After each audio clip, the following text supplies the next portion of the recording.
lindirira ku ABS Television.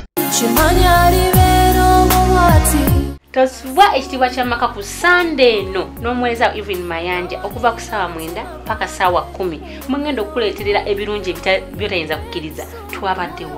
Twabadde Kiyombya mu disitulikiti y'Ekiboga gye babadde mu maka g'omwami Saamanya ng'omwana waabwe abaleetedde eddenzi lye oba omwami we ow'olubeerera.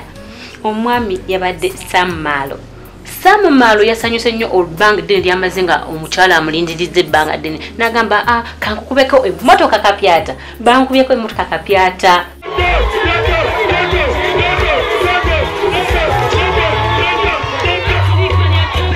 Omuwala nga wonkubyeko emmotoka kapyata naye kankuyimbira akayimba akavudde ku ntobo y'omutima gwange.